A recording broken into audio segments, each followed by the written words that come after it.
السلام علیکم ورحمۃ اللہ وبرکاتہ۔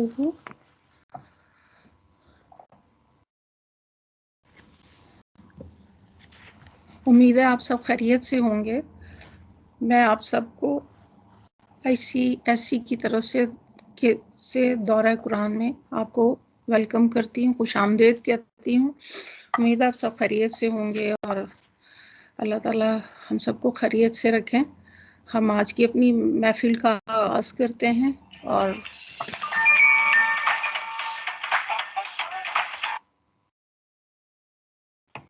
آج کی محفل کا آغاز کرتے ہیں۔ اعوذ باللہ من الشیطان الرجیم، بسم اللہ الرحمن الرحیم۔ رب اشرح لی صدری ویسر لی امری واحلل عقدۃ من لسانی یفقہوا قولی، آمین یا رب العالمین۔ بسم اللہ الرحمن الرحیم۔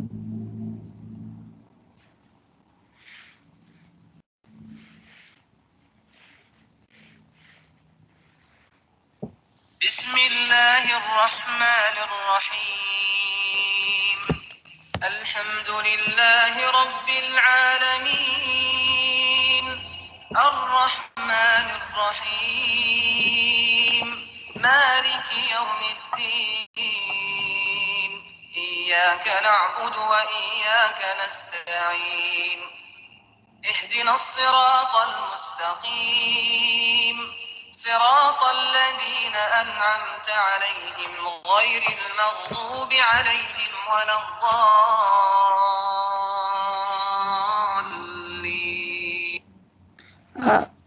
آمین۔ آج ہمارا 8واں پارہ شروع ہوگا۔ ابھی ہم سورہ انعام جو ہے اس کی آخری آیات جو ہیں انشاءاللہ 111 سے ہم انشاءاللہ شروع کریں گے۔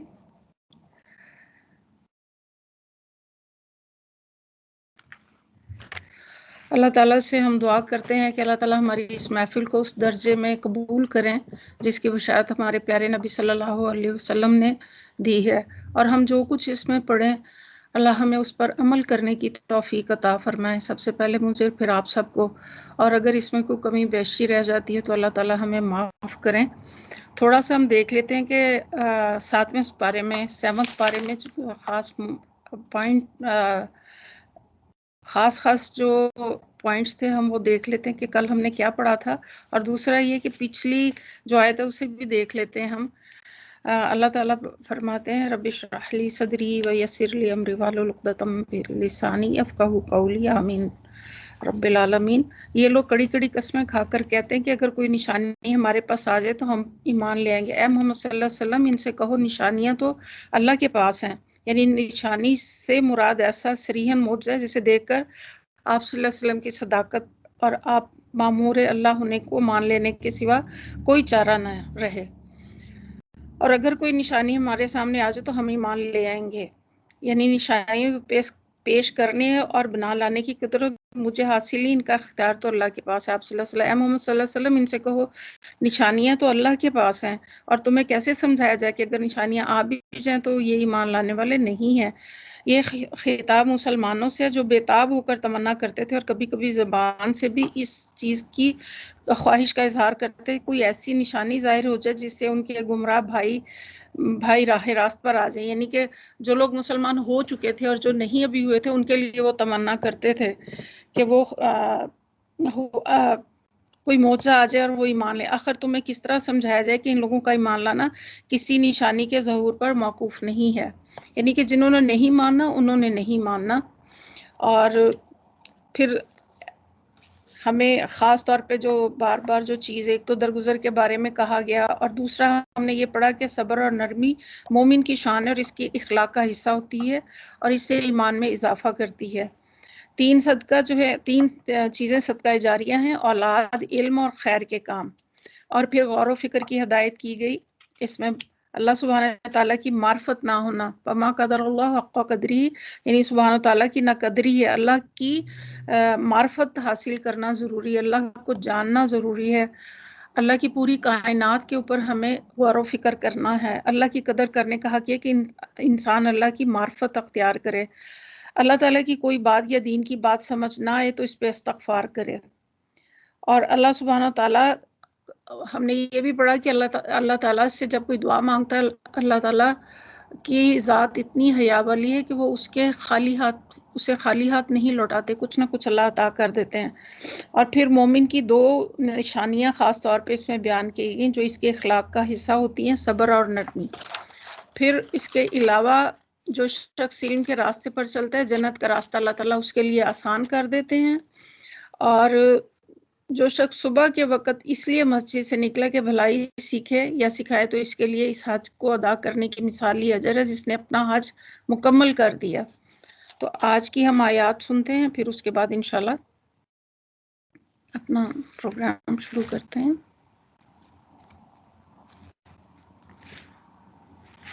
وَلَوْ أَنَّنَا نَزَّلْنَا إِلَيْهِمُ الْمَلَائِكَةَ وَكَلَّمَهُمُ الْمَوْتَى وَحَشَرْنَا عَلَيْهِمْ كُلَّ شَيْءٍ قُبُلًا مَا كَانُوا لِيُؤْمِنُوا إِلَّا أَن يَشَاءَ اللَّهُ وَلَكِنَّ أَكْثَرَهُمْ يَجْهَلُونَ.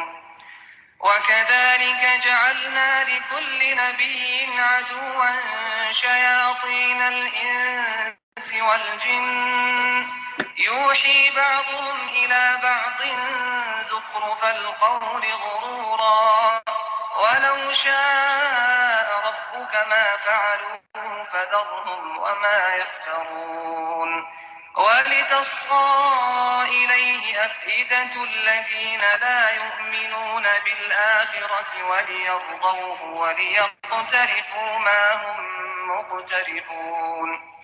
أَفَغَيْرَ اللَّهِ أَبْتَغِي حَكَمًا وَهُوَ الَّذِي أَنزَلَ إِلَيْكُمُ الْكِتَابَ مُفَصَّلًا وَالَّذِينَ آتَيْنَاهُمُ الْكِتَابَ يَعْلَمُونَ أَنَّهُ مُنَزَّلٌ مِّن رَّبِّكَ بِالْحَقِّ فَلَا تَكُونَنَّ مِنَ الْمُمْتَرِينَ. وَتَمَّتْ كَلِمَةُ رَبِّكَ صِدْقًا وَعَدْلًا لَّا مُبَدِّلَ لِكَلِمَاتِهِ وَهُوَ السَّمِيعُ الْعَلِيمُ. وَإِن تُطِعْ أَكْثَرَ مَن فِي الْأَرْضِ يُضِلُّوكَ عَن سَبِيلِ اللَّهِ إِن يَتَّبِعُونَ إِلَّا الظَّنَّ وَإِنْ هُمْ إِلَّا يَخْرُصُونَ.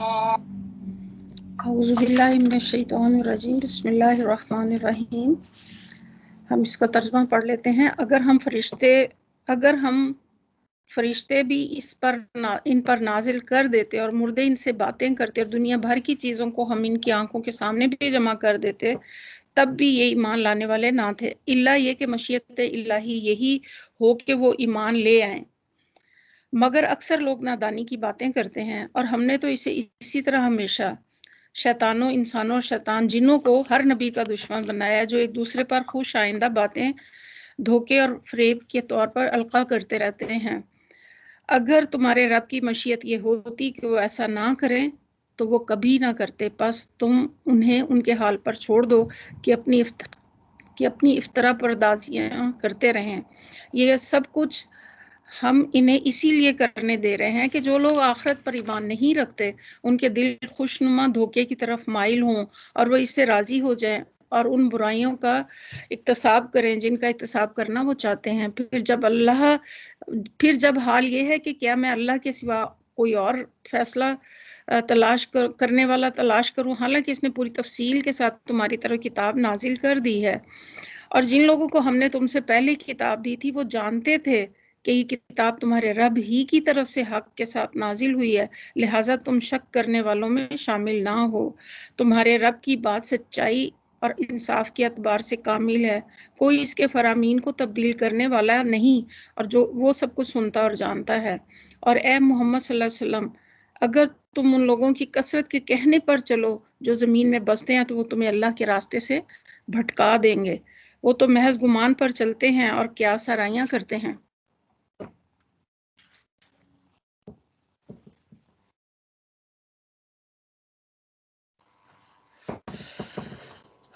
بسم اللہ الرحمن الرحیم. یہ کیمرہ کس نے آن کیا ہوا؟ بند کر دیں.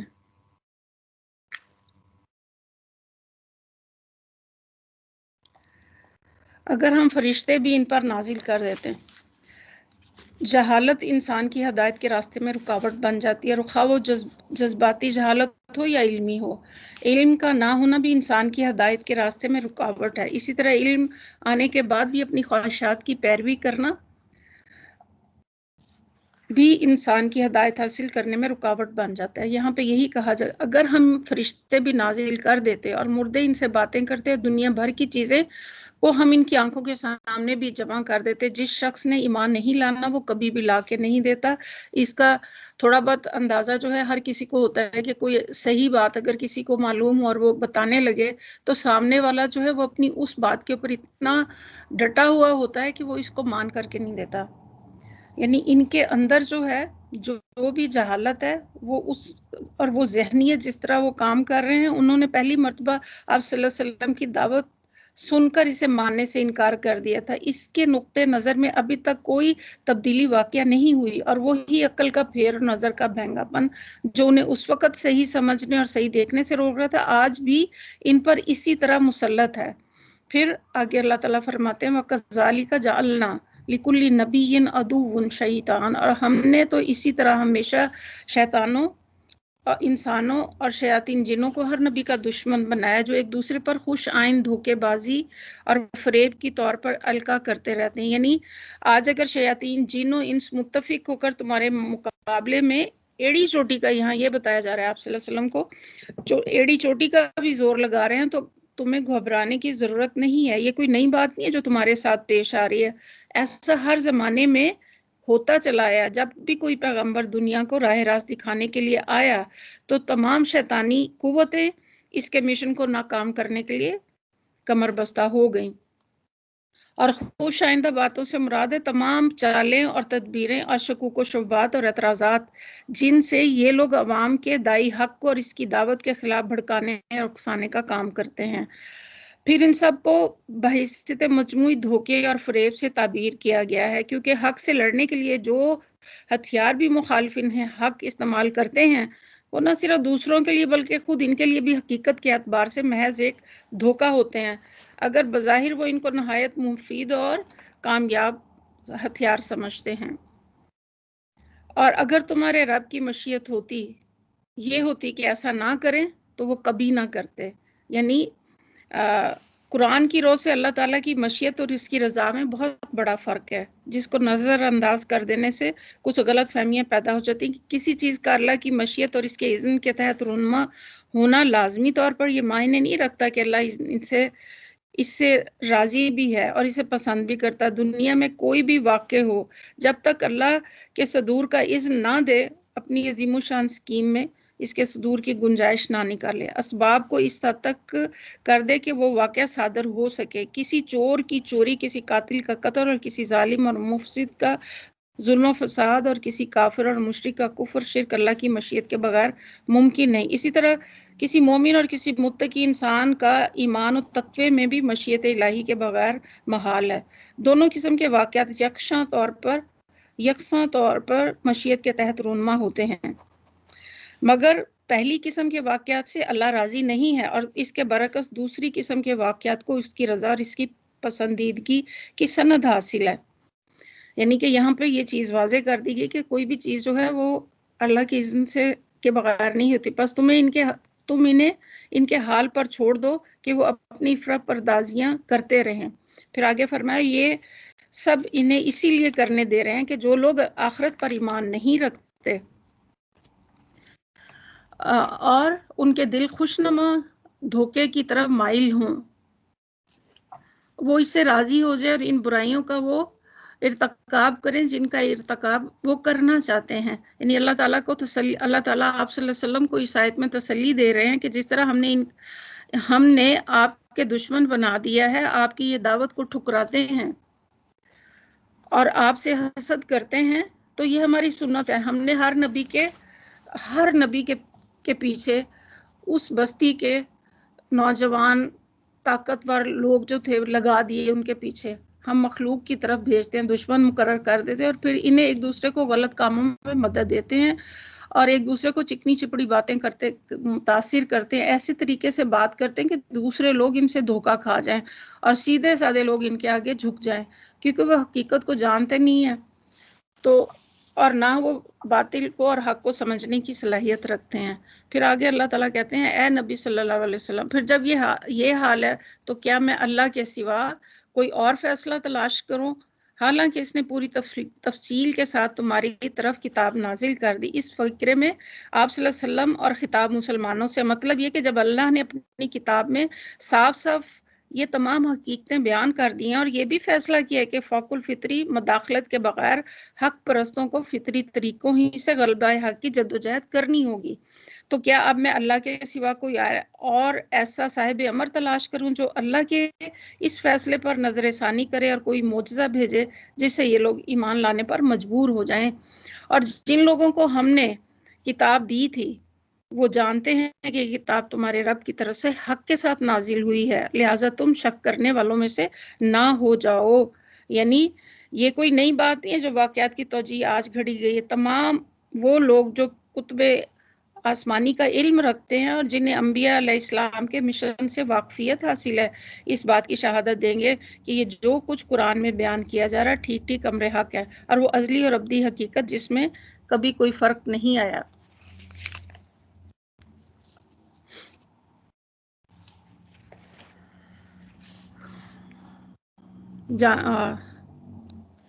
اور لہٰذا تم شک کرنے والوں میں سے نہ ہو جاؤ۔ اللہ تعالیٰ نے اپنا وعدہ پورا کیا اور ہدایت کی تفصیل جو ہے سب کچھ اس کتاب میں بھیج دی۔ اب تم چاہتے ہو کہ اس کتاب کے علاوہ کہیں اور سے میں ہدایت حاصل کروں، ایسا نہیں ہو سکتا۔ اس آیت میں اللہ تعالیٰ نے اللہ کی طرف سے یہ نازل کیا ہوا ہے، یعنی 3-4 خصوصیات اس میں بتائی گئی کہ مفصلاً کتاب نازل کر دی، جن لوگوں کو ہم نے یہ کتاب پہلے دی تھی وہ اسے جانتے ہیں، یعنی کہ اس میں یہ 4 خصوصیت بتائی گئی کہ یہ اللہ کی طرف سے نازل کیا ہوا ہے اور یہ کامل کتاب ہے اور مفصل اس میں مضامین ہے، اور سب سے بڑی بات یہ کہ اس میں بتایا گیا کہ جن کو ہم نے پہلے سے یہ دی تھی وہ بھی جانتے ہیں کہ یہ اللہ کا کلام ہے اور تم اس میں شک کرنے والے نہ بنو۔ پھر آگے اللہ تعالیٰ فرماتے ہیں کہ تمہارے رب کی سچائی اور انصاف کے اعتبار سے کامل ہے، کوئی اس کے فرامین کو تبدیل کرنے والا نہیں ہے، وہ سب کچھ سنتا اور جانتا ہے۔ اگر آپ اس بات میں دیکھیں گے کہ لوگوں کی اگر آپ حق اس بات میں دیکھیں کہ لوگوں کی اکثریت کس طرف جا رہی ہے، ان کا کیا طریقہ ہے، تو یہ کوئی دلیل نہیں کہ کیونکہ اکثریت اپنی خواہشات کی پیروی کرتے ہیں۔ یہ شروع سے لے کے جب سے دنیا بنی ہے ہم نے دیکھا حضرت آدم علیہ السلام کے بیٹے نے بھی کیا کیا تھا، اور دنیا جب سے بنی ہے تو 2 ہی اچھائی اور برائی کے 2 راستے اللہ تعالیٰ نے واضح کیے ہوئے ہیں، ایک اچھائی کا راستہ، ایک برائی کا راستہ، اور ایک شیطان کا راستہ جو کہ ہمیں نفس جو ہے ہمیں اس کے اوپر اکساتا ہے کہ ہم اپنے خواہش نفس کی اس پہ پیروی کرتے ہیں۔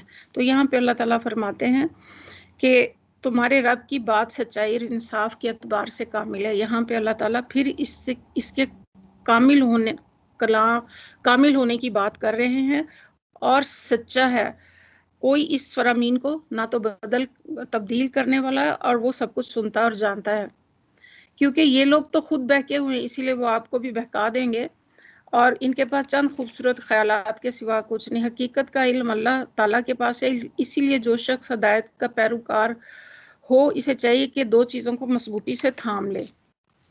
2 چیزیں کون سی بتائی گئی ہیں؟ قرآن کو اور سنت کو مضبوطی سے تھام لے تو پھر آپ راستے سے نہیں بھٹکیں گے۔ اے محمد صلی اللہ علیہ وسلم، تم ان لوگوں کی اکثریت کے کہنے پر چلو گے جو زمین میں بستے ہیں تو وہ تمہیں اللہ کے راستے سے بھٹکا دیں گے، وہ تو محض گمان پر چلتے ہیں اور قیاس آرائیاں کرتے ہیں۔ یعنی بیشتر لوگ جو دنیا میں بستے ہیں علم کی بجائے قیاس اور گمان کی پیروی کرتے ہیں۔ ان کے عقائد اور ان کا خیالات اور ان کے فلسفے اور ان کی زندگی کے اصول اور قوانین عمل سب کے سب قیاس آرائیوں پر مبنی ہیں، اس کے بخلاف اس کے کہ اللہ کا راستہ یعنی دنیا میں زندگی بسر کرنے کا وہ طریقہ جو اللہ کی رضا کے مطابق ہے، لازماً صرف وہی ایک ہے جس کا علم اللہ نے خود دیا، نہ کہ جو لوگوں نے بطور خود اپنے قیاسیات سے تجویز کیا. لہٰذا کسی حق کی طلب کرنے والے کو یہ نہیں دیکھنا چاہیے کہ دنیا کے زیادہ تر انسان کس راستے پر جا رہے ہیں، بلکہ اسے پوری ثابت قدمی کے ساتھ اس راہ پر چلنا ہے جو اللہ نے اسے بتایا ہے، چاہے اس راستے پر چلنے کے لیے دنیا میں بے شک اکیلا ہی رہ جائے. پھر آگے اللہ تعالیٰ فرماتے ہیں آیت نمبر 117 میں، ان ربک ہوا اعلم، در حقیقت تمہارا رب زیادہ بہتر جانتا ہے کون اس کے راستے سے ہٹا ہوا اور کون سیدھی راہ پر ہے. پھر اگر تم لوگ اللہ کی آیات پر ایمان لاتے ہو، جس جانور پر اللہ کا نام لیا گیا ہو اس کا گوشت کھاؤ،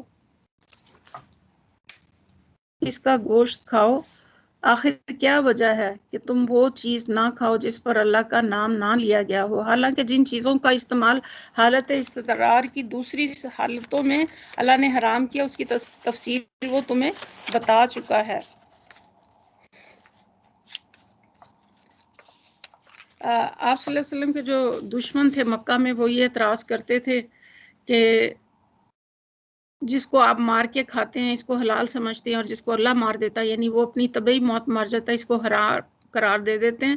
تو یہ صرف ان کی سوچ کا غلط اندازہ تھا، حالانکہ ذبح کرنا اور اس پر اللہ کا نام لینا، فَكُلُوا مِمَّا ذُكِرَ اسْمُ اللَّهِ، یعنی کہ پھر تم اگر لوگ اللہ کی آیت پر ایمان رکھتے ہو تو جس جانور پر اللہ کا نام لیا گیا ہو اس کا گوشت کھاؤ. یعنی کہ اللہ کا نام لینا وہ اپنے الگ اثرات رکھتا ہے بنسبت اس کے کہ ایک جانور بیمار ہو کر مر جائے یا کوئی ایک چوٹ کھا کے مر جائے.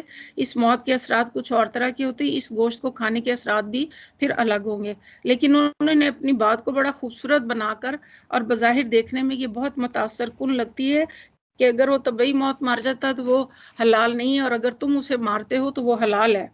یہاں یہی بتایا جا رہا ہے کہ ان کی باتوں میں آپ ہرگز نہ ہیں، جس کو پوری طرح اللہ کا نام لے کے ذبح کیا گیا ہو اسی تو اگر تم ایمان رکھتے ہو.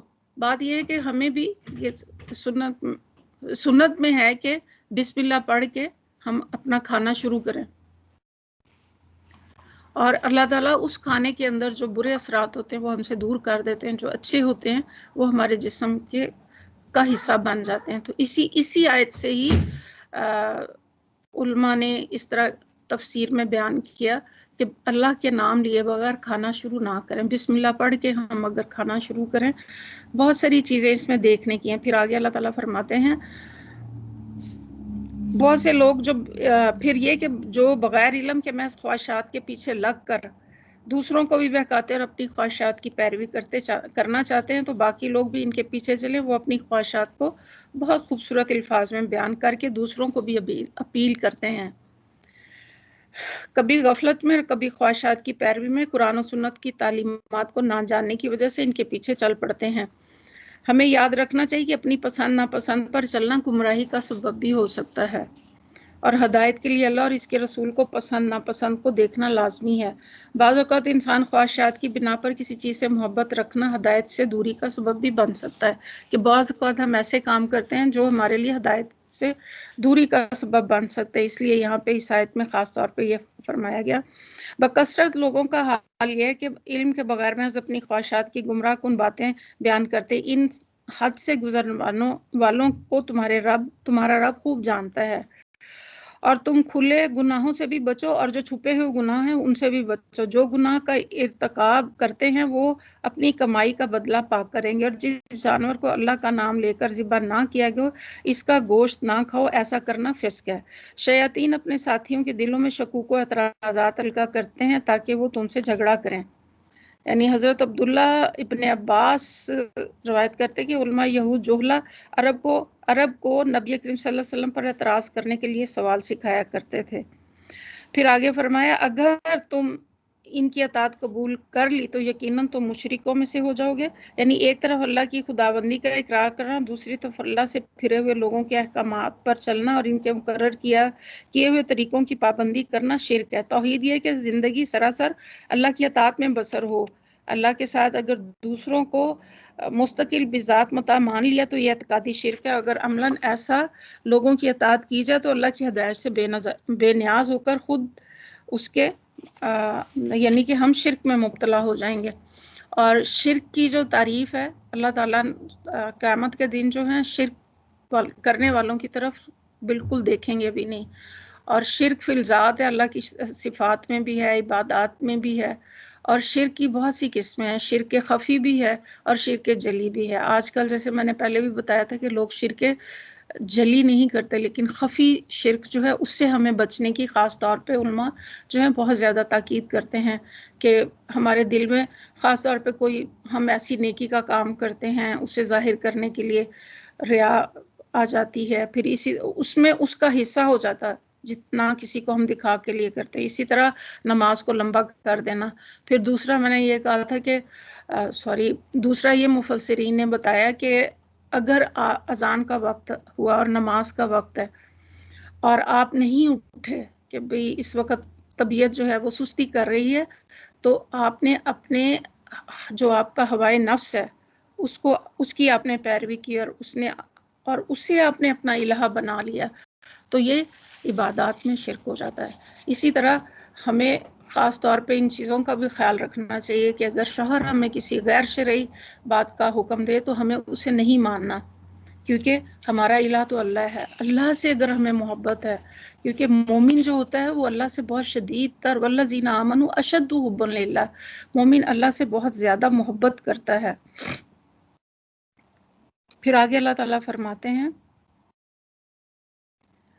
کیا وہ شخص جو پہلے مردہ تھا پھر ہم نے اسے زندگی بخشی اور اس کو وہ روشنی عطا کی جس کے اجالے میں وہ لوگوں کے درمیان زندگی کی راہ طے کرتا، اس شخص کی طرح ہو سکتا ہے جو تاریکیوں میں پڑا ہو اور کسی طرح اس سے نہ نکلتا ہو؟ کافروں کے لیے تو اسی طرح کے اعمال خوشنما بنا دیے گئے ہیں۔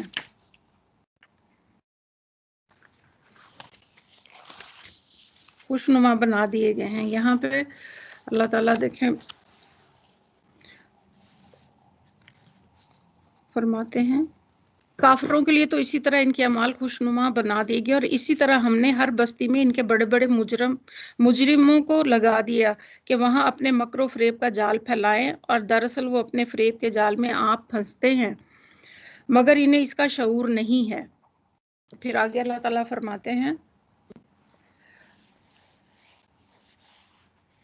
جب ان کے سامنے کوئی بھی آیت آتی ہے تو وہ کہتے ہیں کہ ہم نہ مانیں گے جب تک کہ وہ چیز خود ہم کو نہ دی جائے جو اللہ کے رسولوں کو دی گئی ہے، یعنی ہم اس رسول کی اس بیان پر ایمان نہیں لائیں گے کہ ان کے پاس فرشتہ ہے اور اللہ کا پیغام، بلکہ ہم صرف اسی وقت ایمان لا سکتے ہیں جب کہ فرشتہ خود ہمارے پاس آئے اور براہ راست تاکہ ہمیں کہے کہ یہ اللہ کا پیغام ہے۔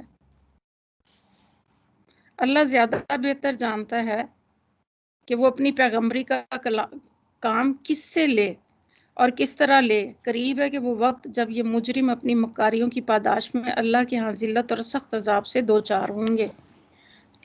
یعنی پھر آگے اللہ تعالیٰ فرماتے ہیں آیت نمبر 125 میں، بس یہ حقیقت ہے کہ جسے اللہ ہدایت بخشنے کا ارادہ کر لے اس کا سینہ اللہ تعالیٰ اسلام کے لیے کھول دیتا ہے، اور جسے گمراہی میں ڈالنے کا ارادہ کرتا ہے اس کے سینے کو تنگ کر دیتا ہے اور ایسا بھینچتا ہے کہ اسلام کا تصور کرتے ہی اسے یوں معلوم ہونے لگتا ہے کہ گویا اس کی روح آسمان کی طرف پرواز کر رہی۔ اس طرح اللہ حق سے فرار اور نفرت کی ناپاکی ان لوگوں پر مسلط کر دیتا ہے جو ایمان نہیں لاتے۔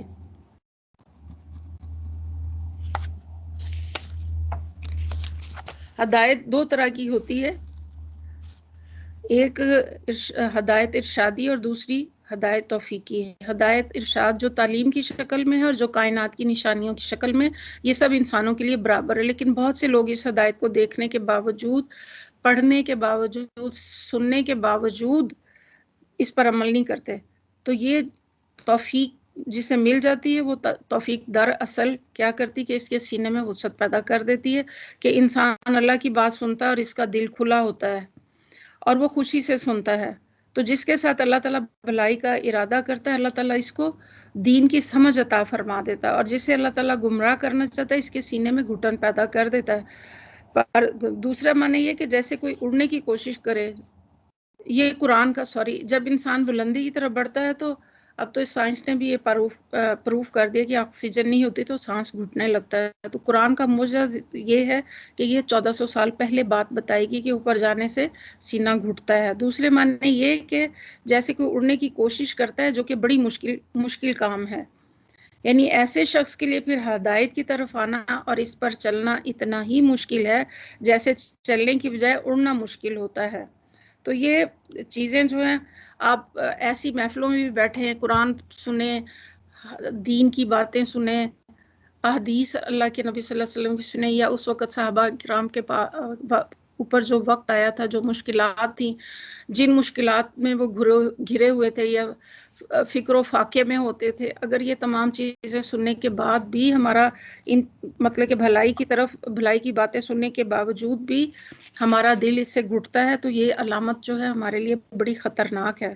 اللہ تعالیٰ سے ہر وقت دعا کرنی چاہیے کہ اللہ تعالیٰ ہمارے دل کو کھول دے اور اللہ کی بات ہمیں سمجھ آنے لگے۔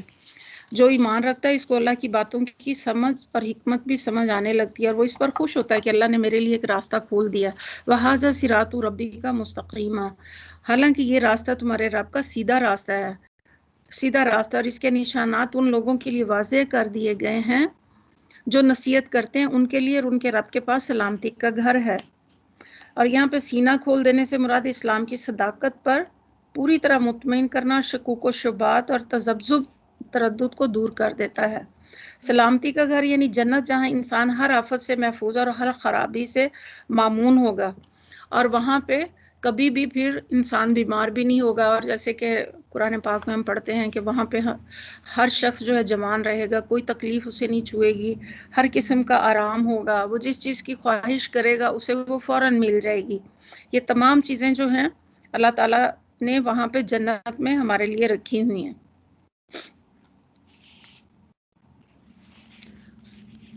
اعوذ باللہ لہم دار السلامی، جس روز اللہ ان سب کو گھیر کر جمع کرے گا، اس روز وہ جنوں سے خطاب کر کے فرمائے گا کہ اے گروہ جن، تم نے نوح انسان پر خوب ہاتھ صاف کیے۔ انسانوں میں سے جو ان کے رفیق تھے وہ عرض کریں گے پروردگار، ہم میں سے ہر ایک نے دوسرے کو خوب استعمال کیا، یعنی ہم میں سے ہر ایک دوسرے سے ناجائز فائدہ اٹھائے ہیں، ایک دوسرے کو فریب میں مبتلا کر کے اپنی خواہشات کی پیروی کرتا رہا، اور اب ہم اس وقت پر آ پہنچے جو تو نے ہمارے لیے مقرر کر دیا تھا۔ اللہ فرمائے گا اچھا، اب آگ تمہارا ٹھکانہ ہے، اس میں تم ہمیشہ رہوگے، اس سے بچیں گے صرف وہی جنہیں اللہ بچانا چاہے گا۔ ان ربک حکیم علیم، بے شک تمہارا رب جو ہے بہت علیم اور حکیم ہے، یعنی اگرچہ اللہ کو اختیار ہے کہ جسے چاہے سزا دے اور جسے چاہے معاف کر دے، مگر یہ سزا اور معافی بلا وجہ معقول مجرد خواہش کی بنا پر نہیں ہوگی، بلکہ علم اور حکمت پر مبنی ہوگی۔ خدا اللہ معاف اسی مجرم کو کرے گا جس کے متعلق وہ جانتا ہے کہ وہ خود اپنے جرم کا ذمہ دار نہیں، اور جس کے متعلق اس کی حکمت یہ فیصلہ کرے گی کہ اسے سزا نہ دی جانی چاہیے۔ اللہ حکیم اور دانا ہے۔ پھر آگے اللہ تعالیٰ فرماتے ہیں وَكَذَلِكَ، اور دیکھو اسی طرح ہم آخرت میں ظالموں کو ایک دوسرے کا ساتھی بنائیں گے اس کی کمائی کی وجہ سے جو دنیا میں ایک دوسرے کے ساتھ یہ مل کر کرتے تھے، یعنی جس طرح وہ دنیا میں گناہ سمیٹنے اور برائیوں کا اکتساب کرنے میں ایک دوسرے کے شریک تھے، اسی طرح آخرت کی سزا پانے میں بھی وہ ایک دوسرے کے شریک حال رہیں گے۔ اس موقع پر پھر اللہ ان سے پوچھے گا اے گروہ جن و انس، کیا تمہارے پاس خود تمہیں میں سے وہ پیغمبر نہیں آئے تھے جو تم کو میری آیات سناتے اور اس دن کی انجام سے ڈراتے تھے؟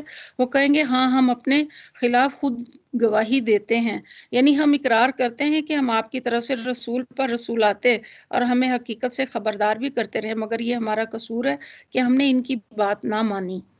وہ کہیں گے کہ ہاں، ہم اپنے خلاف خود گواہی دیتے ہیں، آج دنیا کی زندگی نے ان لوگوں کو دھوکے میں ڈال رکھا ہے، مگر اس وقت وہ خود اپنے خلاف گواہی دیں گے کہ وہ کافر تھے، یعنی بے خبر اور ناواقف نہ تھے بلکہ کافر تھے، اور وہ خود تسلیم کریں گے کہ حق ہم تک پہنچا تھا مگر ہم نے خود اسے قبول کرنے سے انکار کر دیا تھا۔ پھر آگے اللہ تعالیٰ آیت نمبر 131 میں فرماتے ہیں یہ شہادت ان سے اس لیے لی جائے گی کہ یہ ثابت ہو جائے کہ تمہارا رب بستیوں کو ظلم کے ساتھ تباہ کرنے والا نہ تھا بلکہ ان کے باشندے حقیقت سے ناواقف تھے۔ یعنی اللہ اپنے بندوں کو یہ موقع نہیں دینا چاہتا کہ اس کے مقابلے میں یہ احتجاج کر سکیں کہ آپ نے ہمیں حقیقت سے تو آگاہ نہیں کیا اور ہم کو صحیح راستہ بتانے کا کوئی انتظام نہیں کیا، مگر جب ناواقفیت کی بنا پر ہم غلط راہ پر چل پڑے تو اب ہمیں پکڑتے ہیں. اسی حجت کو قطع کر دینے کے لیے اللہ تعالیٰ نے پیغمبر بھیجے اور کتابیں نازل کی اور کتابیں نازل تاکہ جنوں انس کو صاف صاف خبردار کر دیا جائے. اب اگر لوگ غلط راستوں پر چلتے ہیں اور اللہ ان کو سزا دینا چاہتا ہو تو اس کا الزام خود ان پر ہے، نہ کہ اللہ پر. ہر ایک کو اپنے اعمال کی بنیاد پر وہاں پہ فیصلہ ہوگا. جو لوگ جنت میں جانے والے ہیں وہ جنت میں جائیں گے اور جو جہنم میں جانے والے ہوں گے اس دن جہنم میں جائیں گے. آخر پھر آگے اللہ تعالیٰ فرماتے ہیں ہر شخص کا درجہ اس کے عمل کے لحاظ سے، اور تمہارا رب لوگوں کے اعمال سے بے خبر نہیں. تمہارا رب بے نیاز ہے اور مہربانی اس کا شیوا ہے. یعنی تمہارا رب بے نیاز نہیں، اس کو کوئی غرض نہیں، تم سے اٹکی ہوئی نہیں ہے کہ اس کا کوئی مفاد تم سے وابستہ نہیں کہ تمہاری نافرمانی سے اس کا کچھ بگڑ جاتا ہو یا تمہاری فرمان برداری سے اس کو کوئی فائدہ پہنچ جاتا ہو. تم سب مل کر سخت نافرمان بن جاؤ تو اس کی بادشاہی میں ذرا برابر بھی کمی نہیں کر سکتے، اور سب کے سب مل کر اس کے مطیع و فرمان بردار اور عبادت گزار بھی بن جاؤ تو اس کے ملک میں کوئی اضافہ نہیں کر سکتے. وہ نہ تمہاری سلامیوں کا محتاج ہے اور نہ تمہاری نظر و نیاز کا. اپنے بے شمار خزانے تم پر لٹا رہا ہے بغیر اس کے کہ ان کے بدلے میں اپنے لیے تم سے کچھ چاہے. مہربانی اس کا شیوا ہے. یہاں موقع محل کے لحاظ سے اس فکرے کے دو مفہوم، ایک یہ کہ تمہارا رب تم کو راہ راست پر چلنے کی جو تلقین کرتا ہے، حقیقت نفس الامری کے خلاف طرز عمل اختیار کرنے سے جو منع کرتا ہے کہ تم اپنی خواہشات پر نہ چلو. اس کی وجہ یہ نہیں کہ تمہاری راست روی سے اس کو کوئی فائدہ اور غلط روی سے اس کا کوئی نقصان ہوتا، بلکہ اس کی وجہ دراصل یہ کہ راست روی میں تمہارا اپنا فائدہ اور غلط روی میں تمہارا اپنا نقصان ہے. لہٰذا یہ سراسر اس کی مہربانی ہے کہ وہ تمہیں صحیح اس طرز عمل کی تعلیم دیتا ہے جس سے تم بلند مدارج تک ترقی کرنے کے قابل بن سکتے ہو. اور دوسرا یہ کہ اللہ تعالیٰ اپنی حجت بھی تمام کرتا ہے کیونکہ ہمیں اللہ ہی کی طرف لوٹائے جانا ہے. مرنے کے بعد اللہ تعالیٰ جو ہے جب آخرت میں اللہ کے سامنے قیامت کے دن پیشی ہوگی تو اس وقت کوئی حجت باقی نہیں رہے گی کہ اللہ تعالیٰ نے ہمیں دنیا میں بھیجنے کے بعد پیغمبر بھی بھیجے اور اللہ تعالیٰ نے اپنی کتابیں بھی نازل کی ہیں، سیدھا راستہ بھی دکھایا اور غلط راستہ بھی بتایا کہ اس راستے پر چلو گے تو تمہارا نقصان ہوگا. اب یہ ہمارے ذمہ ہے کہ کیونکہ اگر ہم 5 وقت نماز پڑھتے ہیں تو یہ اللہ کے لیے نہیں ہے بلکہ یہ ہم ایکچولی اپنے لیے پڑھتے ہیں کہ اللہ کے دربار میں ہماری حاضری ہو، کہ ہم اللہ کا ذکر کریں، اسے یاد رکھیں اور اس کی ان نعمتوں کا شکر ادا کریں اور اسے بار بار یہ بتائیں کہ ہم تیری مدد چاہتے ہیں اور تیری عبادت کرتے ہیں اور تیرا شکر ادا کرتے ہیں کہ تو نے ہمیں سیدھا راستہ دکھایا. اللہ کو ہماری ان چیزوں کی قطعی ضرورت نہیں ہے. اللہ تعالیٰ نے ہر کسی کو اس کے اعمال کے مطابق اس کے درجات رکھے ہوئے ہیں اور ہر کسی کا درجہ جو ہے اس کے اعمال کے حساب سے ہوگا. پھر ایک روایت میں ہے کہ جنت کے 100 درجے ہیں، ایک درجے دوسرے درجے کے درمیان اتنا فاصل جتنا آسمان کا. وہ آخری درجہ کہاں ہوگا؟ بعض روایات کے مطابق جتنی قرآن کی آیات ہیں اتنے درجے ہیں. اس سے مراد صرف حفظ کرنا نہیں، کیونکہ اس آیت میں مما عاملو کا لفظ ہے، یعنی اس میں وہ عمل بھی پایا جاتا ہے جو قرآن انہوں نے سینوں میں محفوظ کیا، ان کے عمل کا حصہ بنتا گیا اور اس کے مطابق کام کرتے گئے. جیسے کہ ہم نے پہلے بھی پڑھا کہ حضرت ابوبکر صدیق نے سورہ بقرہ کو 8 سال میں پڑھا، حضرت عمر نے اس سے بھی زیادہ ٹائم لگایا، ان کے بیٹے نے ان سے بھی زیادہ ٹائم لگا. اس کا مطلب یہ کہ کیا انہیں پڑھنا نہیں آتا؟ تو خود عربی تھے اور عربی جانتے بھی تھے، پڑھ بھی سکتے تھے، ان پڑھ نہیں تھے، لیکن اس کے جو احکامات تھے اس پر عمل کرنے میں انہیں اتنا وقت لگا. تو اپنے درجے اپنے رب کے ہاں دیکھنا ہوگا کہ دیکھنے کے لیے ہمیں اپنے عمل کو دیکھنا ہوگا. ہماری نمازیں کیسی ہیں، روزے کیسے ہیں، زکوٰۃ دینے کا طریقہ کیا ہے اور کتنی خوشی اور شوق سے وقت پر دیتے ہیں، صدقات کتنے دیتے ہیں، نیکیوں میں ہم کتنے آگے بڑھے ہوئے ہیں. ہم میں سے ہر شخص اپنے عمل کو دیکھے اور جانچے کہ وہ صبح سے لے کے شام تک دیکھے کہ وہ کیا کرتا ہے، اور رات کو سونے سے پہلے ضرور اس چیز کا ہمیں تجزیہ کرنا چاہیے کہ آج پورے دن میں نے اللہ رب العالمین کو کتنا ناراض کیا اور کتنا میں نے اسے خوش کیا، میں کتنی جنت کے نزدیک ہوئی اور میں کتنی جہنم کے سے دور ہوئی. یا میں جہنم کے نزدیک ہوئی اور جنت سے دور ہوئی. تو یہ ساری چیزیں اس قرآن کو پڑھنے کا ہمارا مقصد بھی یہی ہے کہ ہمیں جو ہے اس میں جو اللہ تعالیٰ نے ہمیں احکامات دیے ہیں ہمیں وہ ایک دفعہ ہم انہیں سن لیں, انہیں سمجھ لیں اور انہیں اپنی زندگیوں میں جاری و ساری کرنے کی ان محفلوں میں اللہ سے دعا کرتے رہیں کہ اللہ تعالیٰ ہمیں ان پر عمل کرنے کی توفیق عطا فرمائے. آگے اللہ تعالیٰ آیت نمبر 133 میں فرماتے وَرَبُّكَ الْغَنِيُّ ذُو الرَّحْمَةِ, اور تمہارا رب بے نیاز ہے اور مہربانی اس کا شیوا, اگر وہ چاہے تم لوگوں کو لے جائے دوسری جگہ اور تمہاری جگہ دوسرے جن لوگوں کو چاہے لے آئے, اسی طرح اس نے تمہیں کچھ لوگوں کی نسل سے اٹھایا, تم کچھ نسل کو کچھ اور لوگوں کو کی نسل سے اٹھایا. یعنی ہمارا رب اتنا مہربان ہے کہ ایک کے بعد ایک دن دیتا چلا جا رہا ہے کہ ہم کوئی نیکی کا کام کر لیں, مہلت پہ مہلت اللہ تعالیٰ ہمیں دیے چلے جا رہا ہے. جیسے میں نے پچھلے بھی پارے میں بتایا تھا کہ اگر اللہ تعالیٰ نے ہمیں 50 سال جو ہیں وہ دیے کہ ہم اس میں اپنے کام, اپنے بچوں کا پالنا, گھر کے کام اور ان تمام چیزوں کو ہم نے کیا ہے اور ہم فارغ ہو گئے ہیں 50 یا 55 سال کی عمر میں, اور اس کے بعد اگر ہم 10 سال بھی زندہ رہے ہیں تو اللہ تعالیٰ پوچھیں گے ان 10 سالوں میں کیا مصروفیت رہی, کیا تم نے میرا کلام پڑھا, کیا میرا پیغام جو تم تک نبیوں نے پہنچایا تھا اسے پڑھا, اسے سمجھا. تو ہمیں یہی دیکھنا ہے کہ ہمارے پاس اللہ تعالیٰ نے ہمارے پاس کوئی عذر نہیں چھوڑا, ہر چیز کا اللہ تعالیٰ نے ہمارے اوپر حجت قائم کر دی. بچے دے دیے, یہ ہمارے پرچے ہیں, انہیں جس طرح مرضی ہم حل کریں. ہم چاہیں تو ان کو دین کی باتیں صبح و شام سکھائیں کہ ہم مسلمان ہیں اور ہمیں اللہ کے بتائے ہوئے احکامات پر چلنا ہے, کس طرح ہمیں بچ بچ کے چلنا ہے. یہ ہر ماں کا فرض ہے کہ وہ اپنی اولاد کو دین کی تعلیم دے. پھر آگے اللہ تعالیٰ فرماتے ہیں آیت نمبر 134 میں کہ تم سے جس چیز کا وعدہ کیا جا رہا ہے انما توعدون لآت, وہ یقیناً آنے والی ہے, یعنی قیامت, جس کے بعد تمام اگلے پچھلے انسان ازس اور نو زندہ کیے جائیں گے اور وہ اپنے رب کے سامنے آخری فیصلے کے لیے پیش ہو جائیں گے.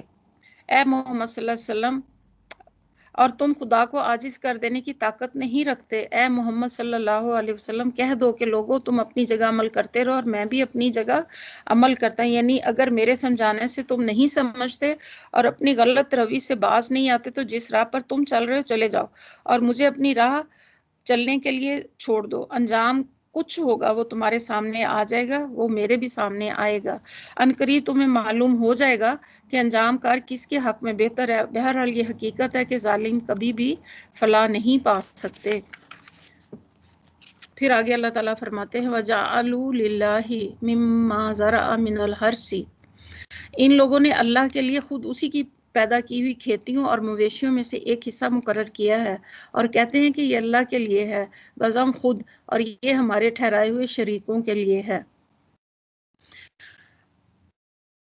یہاں پہ پچھلی آیت میں فرمایا کہ کہہ دو انہیں کہ تم اپنے طریقے پر عمل کرتے رہو اور میں اپنے طریقے پر عمل کروں گا. قیامت ایک دن ضرور آئے گی, اس وقت تمہیں معلوم ہوگا کہ اس کی روش کا کیا انجام ہے. بہرحال یہ خوب سمجھ لو کہ وہاں ظالموں کو فلاح نصیب نہ ہوگی. اس کے بعد اب جاہلیت کی کچھ اور ان کی باتیں ہیں جس پر وہ لوگ اصرار کرتے ہیں, جسے چھوڑنے کے لیے ہرگز آمادہ نہیں. انہیں بتایا جا رہا ہے کہ وہ ظلم ہے, کیا اس پر تم قائم رہو گے؟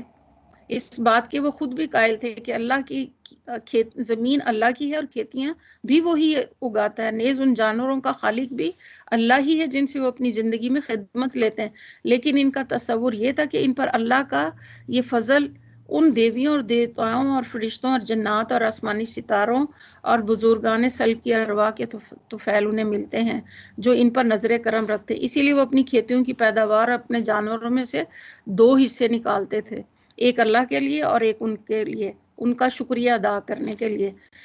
اس نے یہ کھیت اور یہ جانور انہیں بخشے. دوسرا حصہ وہ اپنے قبیلے یا خاندار ان سرپرستوں کے لیے نکالتے تھے نظر و نیاز کا, تاکہ ان کی مہربانیاں ان کے شامل. اللہ تعالیٰ سب سے پہلے ان کے اسی ظلم پر پکڑتا ہے کہ یہ سب مویشی ہمارے پیدا کیے ہوئے اور ہماری عطا کردہ ہیں, ان میں یہ دوسروں کی نظر کیسی ہے.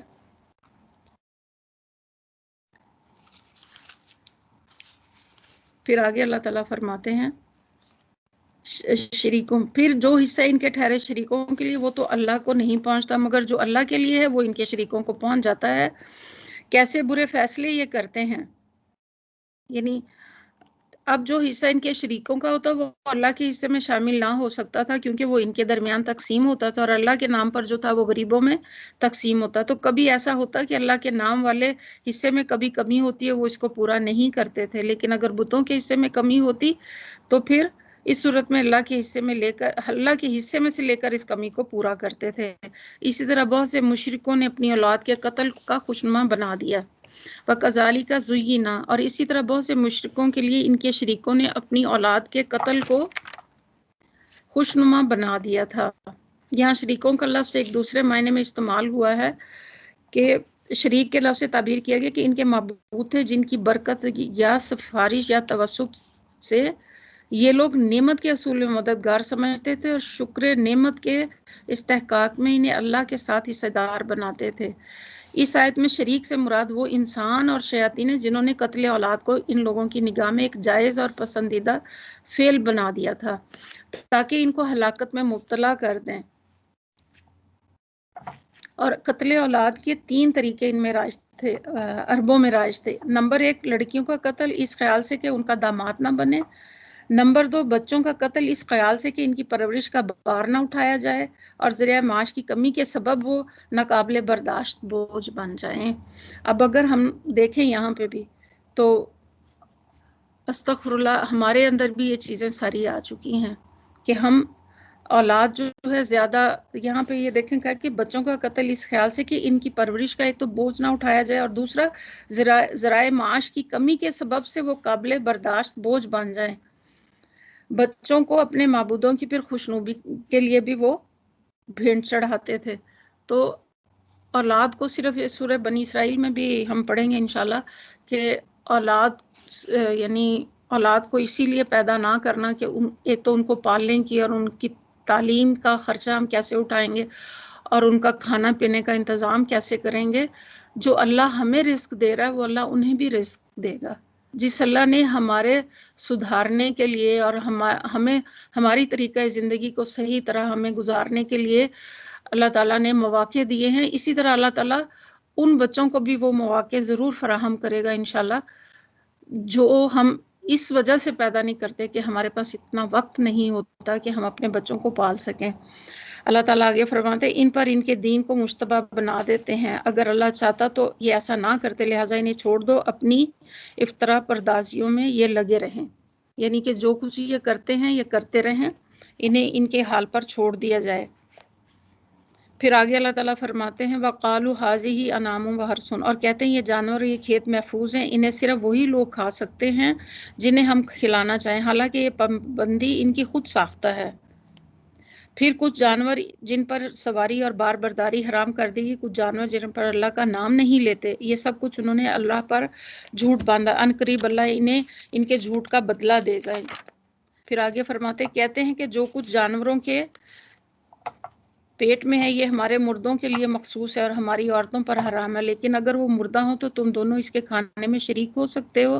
یہ باتیں جو انہوں نے گھڑی ان کا بدلہ اللہ انہیں دے کر رہے گا، یقیناً وہ حکیم اور دانا ہے، ان سب باتوں کی اسے خبر ہے۔ پھر آگے اللہ تعالیٰ 140 آیت میں فرماتے ہیں یقیناً خسارے میں پڑ گئے، قد خسر الذین قتلوا اولادہم، یقیناً خسارے میں پڑ گئے وہ لوگ جنہوں نے اپنی اولاد کو جہالت اور نادانی کی بنا پر قتل کیا اور اللہ کے دیے رزق کو اللہ پر جھوٹ پر کر کے حرام ٹھہرا لیا، یقیناً وہ بھٹک گئے اور ہرگز وہ راہ راست پانے والوں میں سے نہ تھے۔ پھر آگے اللہ تعالیٰ فرماتے ہیں وہ اللہ ہی ہے جس نے طرح طرح کے باغ اور تاکستان اور نخلستان پیدا کیے، کھیتیاں اگائیں جن سے قسم قسم کے معقولات حاصل ہوتے ہیں، زیتون اور انار کے درخت پیدا کیے اور جن کے پھل صورت میں مشابہ اور مزے میں مختلف ہیں، کھاؤ ان کی پیداوار۔ اصل میں یہاں پہ لفظ جنات معروشات وغیر معروشات و نخل و زرع. اصل میں جنت اور یہ الفاظ جس سے مراد وہ دو طرح کے باغ ہیں، ایک وہ باغ جن کی بیلیں دیواروں پر چڑھی، دوسرے وہ جن کے درخت خود اپنے تنوں پر کھڑے رہتے ہیں۔ ہمارے زبان میں باغ کا لفظ صرف دوسری قسم کے باغوں کے لیے استعمال ہوتا ہے۔ ہم نے جنت کا ترجمہ جو ہے باغ کیا ہے، اور جنت معروشات کے لیے یعنی انگوری باغ کے لیے استعمال ہوتی ہے۔ پھر آگے اللہ تعالیٰ فرماتے ہیں کہ جن کے پھل صورت میں مشابہ اور مزے میں مختلف ہوتے، کھاؤ ان کی پیداوار جبکہ یہ پھیلیں، اور اللہ کا حق ادا کرو جب ان کے فضل کاٹو اور حد سے نہ گزرو۔ اللہ حد سے گزرنے والوں کو ہرگز پسند نہیں کرتا۔ وہی ہے جس نے مویشیوں میں سے وہ جانور پیدا کیے جن سے سواری اور بار برداری کا کام لیا جاتا، وہ بھی جو کھانے اور بچھانے کے کام آتے ہیں۔ یعنی اصل میں جانوروں کو فرش کہنا تو یہ اس رعایت سے کہ وہ چھوٹے قد کے ہیں اور زمین سے لگے ہوئے چلتے ہیں، یا اس رعایت سے کہ وہ ذبح کے لیے زمین پر لٹائے جاتے ہیں۔ یہ رعایت ہے کہ ان کی کھالوں اور ان کے بالوں سے فرش بنائے جاتے ہیں۔ کھاؤ انہیں، ان چیزوں میں سے جو اللہ نے تمہیں بخشی، اور شیطان کی پیروی نہ کرو کیونکہ وہ تمہارا کھلا دشمن ہے۔ یہ 8 نر و مادہ ہیں، 2 بھیڑ کی قسمیں اور 2 بکری کی۔ اب اللہ تعالیٰ یہاں پہ کیونکہ یہ سورہ انعام ہے اور انعام کے معنی مویشی ہیں، اور یہاں پہ اس میں ان کا ذکر کیا جا رہا ہے۔ اے محمد صلی اللہ علیہ وسلم ان سے پوچھو کہ اللہ نے ان کے نر حرام کیے یا مادہ، یا وہ بچے جو بھیڑیں اور بکریوں کے پیٹ میں، ٹھیک ٹھیک علم کے ساتھ مجھے بتاؤ اگر کہ تم سچے ہو۔ اسی طرح وہ 2 اونٹ کی قسم ہے اور 2 گائے کی قسم سے پوچھو ان کے نر اللہ نے حرام کیے یا مادہ، یا وہ بچے جو اونٹنی اور گائے کے پیٹ میں ہیں۔ کیا تم اس وقت حاضر تھے جب اللہ نے ان کے حرام ہونے کا حکم دیا تھا؟ پھر اس شخص سے بڑھ کر ظالم اور کون ہوگا جو اللہ کی طرف منسوخ کر کے جھوٹی باتیں کہے تاکہ علم کے بغیر لوگوں کی غلط رہنمائی کرے۔ یقیناً اللہ ایسے ظالموں کو راہ راست نہیں دکھاتا۔ اے محمد صلی اللہ علیہ وسلم ان سے کہو کہ جو وحی میرے پاس ہے ان میں سے تو میں کوئی ایسی چیز نہیں پاتا جو کسی کھانے والے پر حرام ہو، اور وہ مردار ہو یا بہایا ہوا خون ہو یا سور کا گوشت ہو، وہ ناپاک ہے یا فسق ہے، اللہ کے سوا کسی اور کے نام پر ذبح کیا گیا ہو۔ پھر جو شخص مجبوری کی حالت میں کوئی چیز ان میں سے کھا لے بغیر اس کے کہ وہ نافرمانی کا ارادہ رکھتا وہ بغیر اس کے کہ وہ حد ضرورت سے تجاوز کرے، تو یقیناً تمہارا رب درگزر کرنے والا ہے اور رحم فرمانے والا ہے۔ وَعَلَى الَّذِينَ هَادُوا حَرَّمْنَا، اور جن لوگوں نے یہودیت اختیار کی ان پر ہم نے سب خون والے، اب جو یہودیوں کے اوپر جانور حرام کیے تھے ان کی تفصیل یہاں پہ اللہ تعالیٰ بتا رہے ہیں۔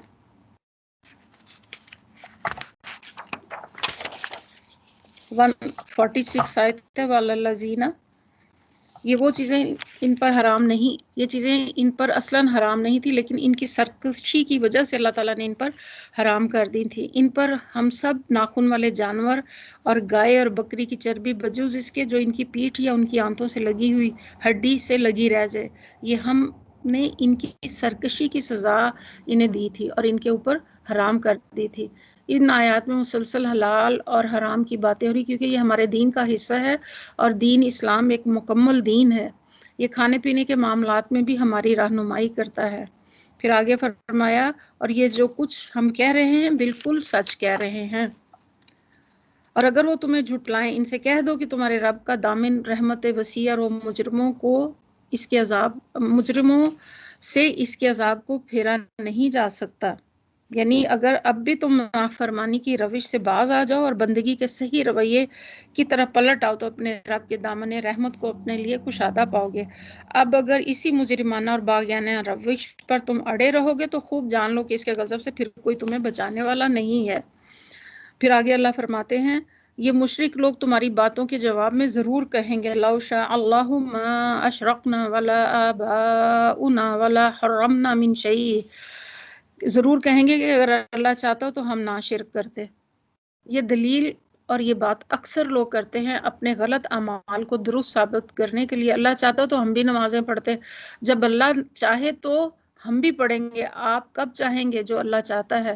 لیکن جس کی اپنی نیت اور ارادہ ہی کھوٹا ہوتا ہے اور جو ہدایت کی طرف آنا نہیں چاہتا، تو اللہ تعالیٰ کا یہ قانونی کہ یہ آیات جو ہیں ان میں ہم اپنا بھی تزکیہ کرتے چلے جائیں کہ اللہ جب کیونکہ پوری مخلوق کے دل جو اللہ کی 2 انگلیوں میں ہے، اللہ تعالیٰ جب دیکھتا ہے کہ بندہ اس کی طرف آ رہا ہے تو اللہ تعالیٰ اس کا دل پلٹ دیتے ہیں.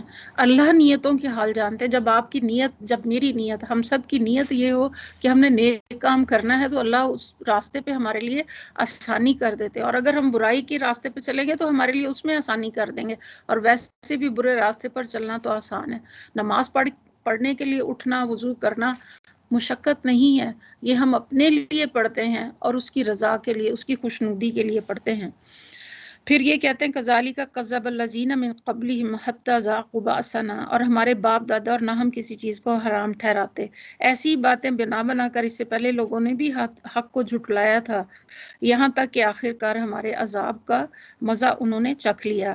قل هل عندکم من علم، ان سے کہو کیا تمہارے پاس کوئی علم ہے جسے ہمارے سامنے پیش کر سکو؟ تو تم محض گمان پر چل رہے ہو اور نرمی کیا سرائیاں کرتے ہو. پھر کہو تمہاری اس حجت کے مقابلے میں حقیقت حجت اللہ کے پاس ہے. بے شک اگر اللہ چاہتا تو تم سب کو ہدایت دے دیتا.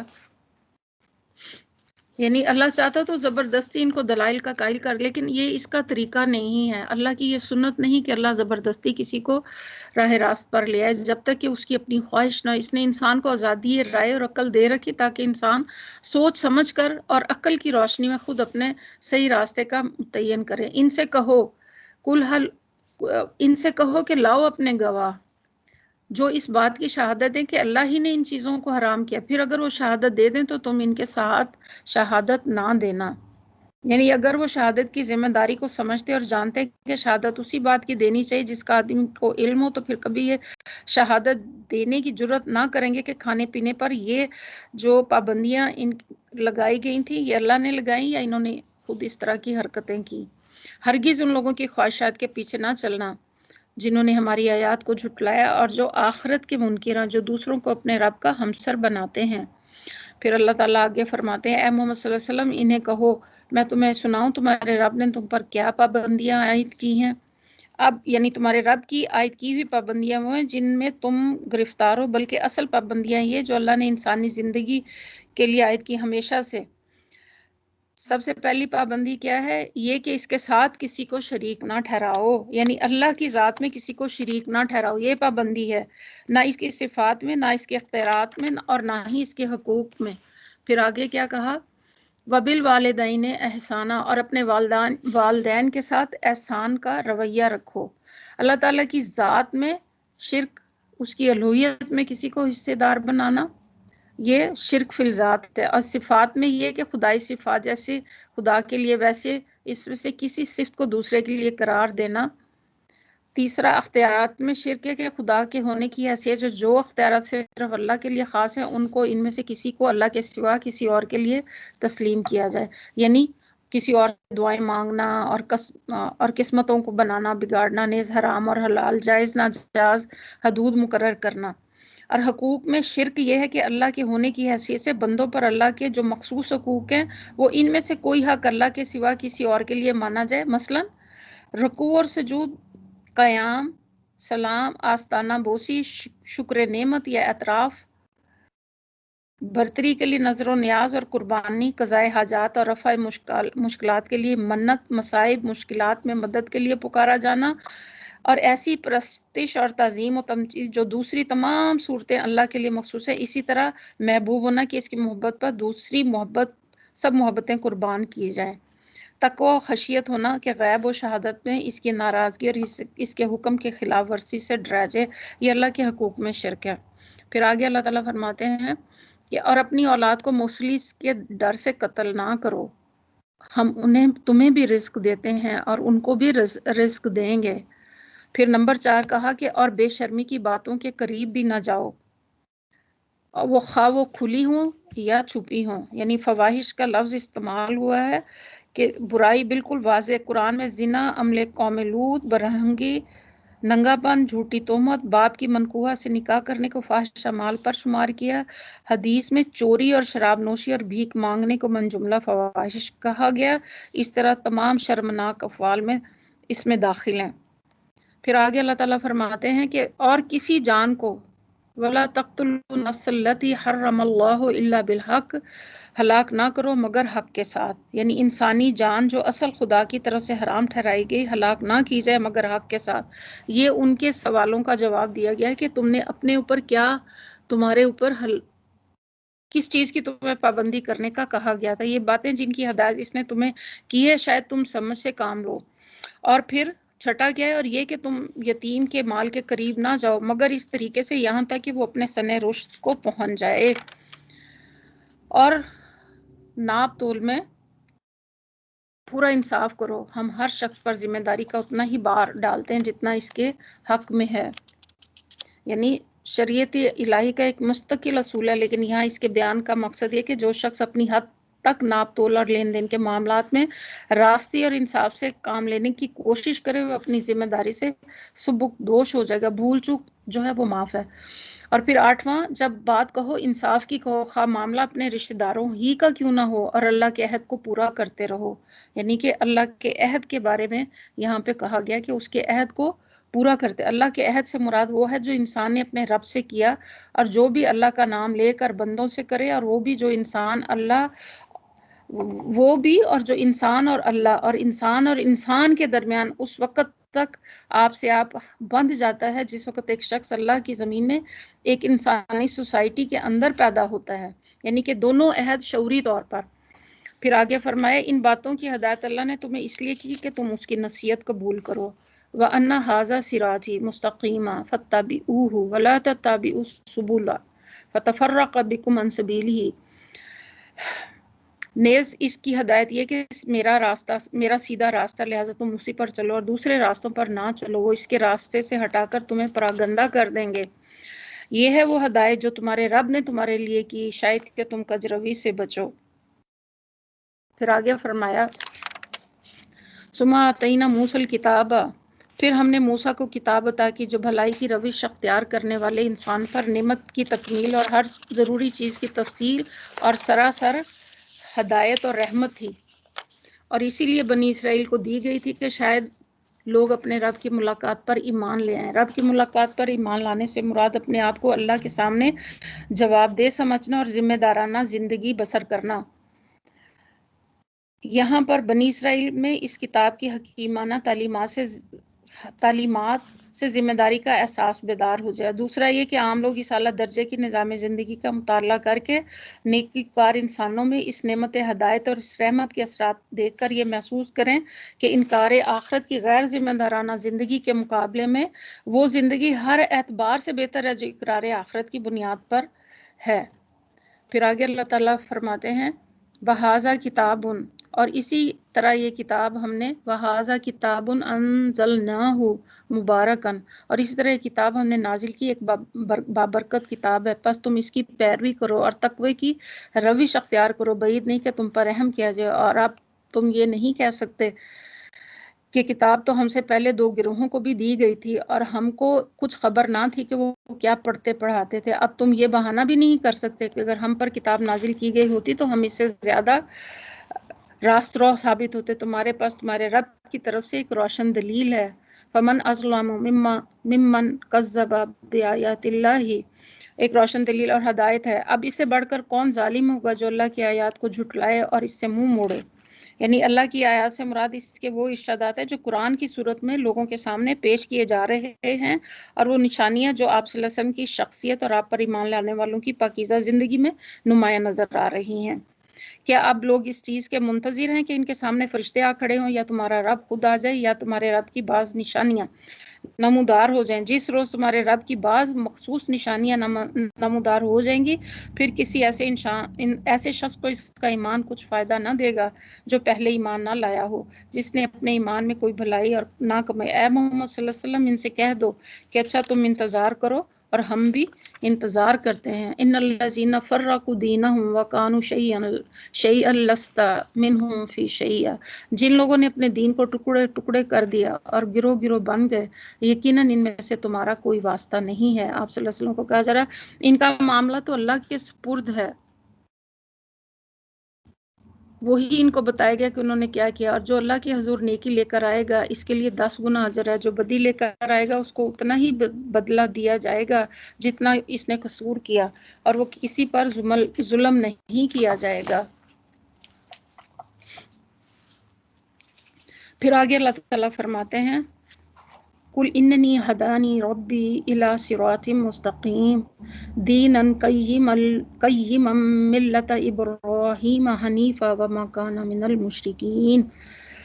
اے محمد صلی اللہ علیہ وسلم کہو کہ میرے رب نے بالیقین مجھے سیدھا راستہ دکھایا ہے، بالکل ٹھیک دین جس میں کوئی ٹیڑھ نہیں، ابراہیم کا راستہ جسے یکسو ہو کر اس نے اختیار کیا تھا اور وہ مشرکوں میں سے نہ تھا۔ یہاں ابراہیم کا طریقہ یہ اس راستے کی نشاندہی ہے، مزید ایک تعریف ہے، اگرچہ اس کو موسیٰ کا طریقہ یا عیسیٰ کا طریقہ بھی کہا جا سکتا تھا، مگر حضرت موسیٰ کی طرف دنیا نے یہودیت کو اور حضرت عیسیٰ کی طرف مسیحیت کو منسوب کر رکھا ہے، اسی لیے حضرت ابراہیم کا طریقہ فرمایا کہ ابراہیم کو یہودی اور عیسائی دونوں گروہ برحق تسلیم کرتے ہیں، اور دونوں یہ بھی جانتے ہیں کہ وہ یہودیت اور عیسائیت کی پیدائش سے بہت پہلے گزر چکے تھے۔ نیز مشرکین عرب ان کو راست رو مانتے تھے، اور اپنی جہالت کے باوجود کم از کم اتنی بات انہیں بھی تسلیم تھی کہ کعبہ کی بنا رکھنے والا پاکیزہ انسان خدا پرست تھا نہ کہ بت پرست تھا۔ تو یہاں پہ اسی لیے کہا گیا کل ان صلاتی و نسکی و محیای و مماتی للہ رب العالمین، اللہ ہم سے ہر کام میں اخلاص مانگتا ہے، چاہے ہماری نماز ہے یا ہماری جسمانی عبادت ہے یا ہماری قربانی ہے یا ہماری پوری زندگی جو بھی ہم کریں، ہماری موت کا وقت ہو، ہر موقع پر اللہ کو یاد رکھنا، اللہ ہی کا کام کرنا ہے۔ یہاں پہ خاص طور پہ یہی کہا گیا کل ان صلاتی و نسکی و محیای و مماتی للہ رب العالمین، میرا جینا میرا مرنا، یعنی کہ کہو میری نماز، میرے تمام مراسم عبودیت، میرا جینا اور میرا مرنا سب کچھ اللہ رب العالمین کے لیے جس کا کوئی شریک نہیں، اسی کا مجھے حکم دیا گیا اور سب سے پہلے اطاعت میں سر جھکانے والا ہوں۔ اس میں حدیث کا ایک مفہوم ہے من احب للہ و ابغض للہ و اعطا للہ و منع للہ فقد استکمل الایمان، جس نے دیا اللہ کے لیے، روکے رہا اللہ کے لیے، منع کیا اللہ کے لیے، تو اس نے اپنے ایمان کو مکمل کر لیا۔ من احب للہ و ابغض للہ، جس نے کسی کے ساتھ بغض بھی رکھا تو اللہ ہی کے لیے رکھا۔ اور پھر آگے فرمایا لا شریک لہ بذالک، مجھے اسی کا حکم دیا گیا سب سے پہلے سر اطاعت جھکانے والا ہوں۔ کہوں کیا میں اللہ کے سوا کسی اور رب کو تلاش کروں، حالانکہ وہی میرا رب ہے، یعنی کائنات کی ساری چیزوں کا رب تو اللہ ہے، میرا رب کوئی اور کیسے ہو سکتا ہے؟ کس طرح یہ بات معقول ہے؟ ساری کائنات تو اللہ کی اطاعت کے نظام پر چل رہی ہے۔ وَلَا تَقْسِبُ كُلُّ نَفْسٍ إِلَّا عَلَيْهَا، اور ہر شخص جو کچھ کماتا ہے اس کا ذمہ دار ہے، وہ خود ہے۔ وَلَا تَزِرُ وَازِرَةٌ وِزْرَ أُخْرَى، کوئی بوجھ اٹھانے والا دوسرے کا بوجھ نہیں اٹھائے گا، یعنی ہر شخص اپنے عمل کا خود ذمہ دار ہوگا، ایک عمل کی ذمہ داری دوسرے پر نہیں ڈال سکتا۔ ثم الی ربکم مرجعکم فینبئکم بما کنتم فیہ تختلفون، پھر وہ جب تم اپنے رب کے پاس جاؤ گے تو پھر وہ تمہیں بتائے گا جو کہ تم آپس میں تمہارے جو اختلافات ہیں اس کی حقیقت کھولے گا۔ وَهُوَ الَّذِي جَعَلَ لَكُمْ خَلَائِفَ الْأَرْضِ وَرَفَعَ بَعْضَكُمْ فَوْقَ بَعْضٍ دَرَجَاتٍ لِيَبْلُوَكُمْ فِيمَا آتَاكُمْ إِنَّ رَبَّكَ سَرِيعُ الْعِقَابِ وَإِنَّهُ لَغَفُورٌ رَحِيمٌ۔ وہی ہے جس نے تم کو زمین پر خلیفہ بنایا، تم میں سے بعض کو بعض کے مقابلے میں زیادہ بلند درجے دیے، تاکہ جو کچھ تم کو دیا ہے اس میں تمہاری آزمائش کرے، بے شک تمہارا رب سزا دینے میں بھی تیز ہے، وَإِنَّهُ لَغَفُورٌ رَحِيمٌ۔ یہاں پہ 3 حقیقتیں اللہ تعالیٰ نے بیان کی ہیں، ایک یہ کہ تمام انسان زمین میں اللہ کے خلیفہ ہیں، اس معنی میں کہ اللہ نے اپنی مملوکات میں سے بہت سی چیزیں ان کی امانت میں دی ہیں اور ان کے تصرف کے اختیارات بخشے ہیں۔ دوسرا نمبر 2، ان کے خلیفوں میں مراتب کا فرق بھی اللہ نے رکھا ہے، کسی کی امانت کا دائرہ وسیع ہے اور کسی کا محدود، کسی کو زیادہ چیزوں پر اختیار ہے اور کسی کو کم چیزوں پر، کسی کو زیادہ قوت کارکردگی دی ہے اور کسی کو کم۔ نمبر 3، تیسرا یہ کہ سب کچھ دراصل یہ امتحان کا سامان ہے، اللہ تعالیٰ نے دے کے بھی آزمایا اور نہ دے کے بھی، فیما آتاکم، یعنی کہ اس نے دے کے بھی آزمایا اور نہ دے کے بھی آزمایا. دونوں صورتوں میں اللہ نے اگر کسی کو بلند درجہ دیا ہے تو اللہ تعالیٰ نے اپنا نظام زندگی چلانے کے لیے، دنیا کا نظام چلانے کے لیے دیا ہے. اور یہ دنیا جو ہے امتحان گاہ ہے. جس کو کچھ بھی اللہ نے دیا اسی میں اس کا امتحان ہے کہ اس نے کس طرح اللہ کی امانت میں تصرف کیا، کہاں تک امانت کی ذمہ داری کو سمجھا اور اس کا حق ادا کیا، اور کس حد تک اپنی قابلیت یا ناقابلیت کا ثبوت دیا. اسی امتحان کی زندگی پر زندگی کے دوسرے مرحلے میں انسان کے درجے کا تعین منحصر ہے. لیکن اللہ تعالیٰ قرآن میں یہ فرماتے ہیں لا تقنطوا من رحمت اللہ، لا تقنطوا رحمت اللہ، کہ اللہ جو ہے، اللہ تعالیٰ قرآن میں دلاسا دیتا ہے کہ اللہ کی رحمت سے بھی مایوس نہیں ہونا، کیونکہ یہ ہماری آزمائش ہے. جو کچھ اللہ نے ہمیں دیا ہے یہ ہمارے لیے اس میں آزمائش ہے. ہم اب 5 منٹ کا وقفہ لیتے ہیں، انشاءاللہ اس کے بعد پھر اپنا جو ہے باقی حصہ ختم کریں گے.